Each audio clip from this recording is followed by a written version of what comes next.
I think the old red of Wilfrid Laurier is as relevant today as it was when he delivered an impassioned speech to the House of Commons in the early 20th century, and it spoke about the values of each of us lifting up all of us.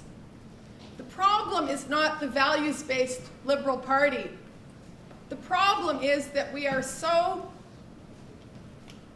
consumed with process in our own party that all the debates on ideas are taking place outside official venues.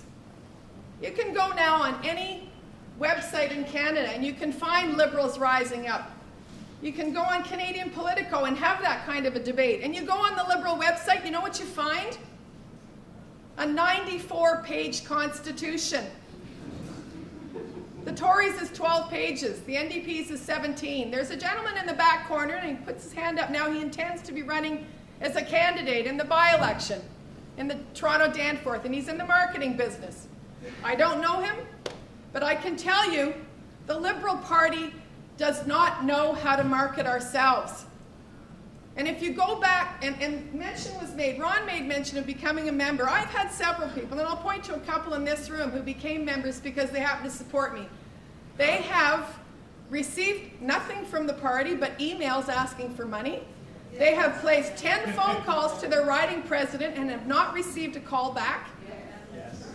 If a person becomes a member of the Liberal Party on liberal.ca right now, the riding association president is not even informed that they have become a member. So we're incapable of communicating to ourselves. It shouldn't surprise us that we have had little success in communicating to the country. And I think before we chase a next color of red, what we have to look at is fixing the foundation of our party, which has allowed the other parties to take over ownership of ideas while we have scrambled about managing the Constitution and sending people emails to inform them that under bylaw number 5, as a candidate for office of the president of the greatest party in the country, I'm only allowed to send you 2 emails over a 90-day period. That's bylaw number 5. And I won't bore you with the rest of the details, but when I signed on for this, having been away from active party politics for 7 years, but worked on every single election campaign since, one of the first things I received was a warning from the party because my French language website was over the 300-word allotment. It was 327 words. I mean, this is not a joke, okay? You were allowed to institute a 300-word allotment, and I guess we did it in English and translated. And French c'est une langue qui prend un peu plus de ampleur, la langue de Molière. And so it was 327 words, and I got an email from the officer, the compliance officer of the Liberal Party, saying I had 24 hours to take it off the website or they would withdraw my name. So the issues of the party are fundamental and they are organizational. And we need to give the party back to the people, and we need to focus all our attention. If we're not networking, growing the membership, and growing the financial base, we have to move away from doing all the kinds of things that over the last number of years have actually been very successful in reducing membership in the party, not growing it.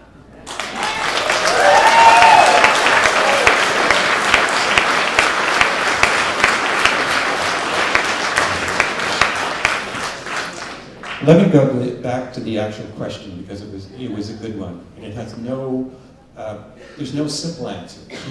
No single answer. There's no single reason why we've come down so far. So, first of all, your point on us having been very short-term tactical is absolutely true. At the national level, the direction of the party has been all of the decision making for the direction of the party has been centralized in the leader's office in the last decade, which means that all of the decisions are made by the small circle of Ottawa advisors around the leader. And the leader's office, quite frankly and quite properly, has a short-term focus. They're all focused on winning the next election, and very much on the short-term, day-to-day stuff in Parliament. As a result, we can produce some good policies coming from that group. But as we found in the last election, they didn't resonate with Canadians, and that's where we have to go back down to our roots. Every riding is different. The issues are very different. Rather than letting ideas bubble up from our members, because that's what we used to do in our policy committees, just members sitting around the table coming up with our own policies. What we did in Kingston to create winning conditions is we went out into the community and we found out what the issues were that mattered to Kingstonians, that had a federal connection and that resonated with liberal values. And we got involved in those issues. We became activists. We carried signs in protests. And that's what engaged us with people. Now, we need to rebuild the national voting coalitions that we once had that kept us in power. And we've lost track of how we actually do that. What we need is every riding connecting with its community, identifying those issues, and then the party basically taking those issues, finding the common threads, putting the Liberal Party behind them, and building our next set of winning voter coalitions from that base.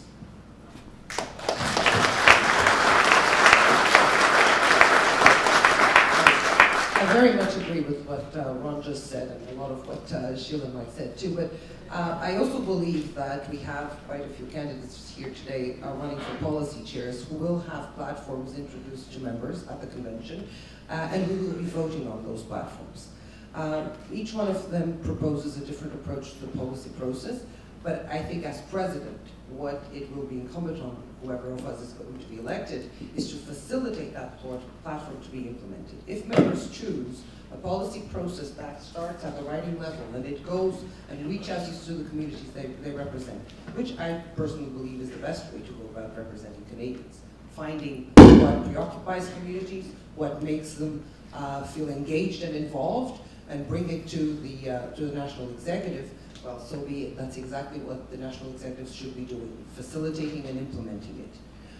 Personally, as president, I don't think it's my job to dictate how the policy process will work.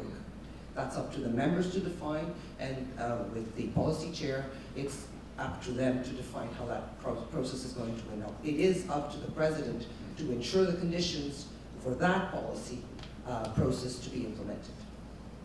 If that answers part of your question.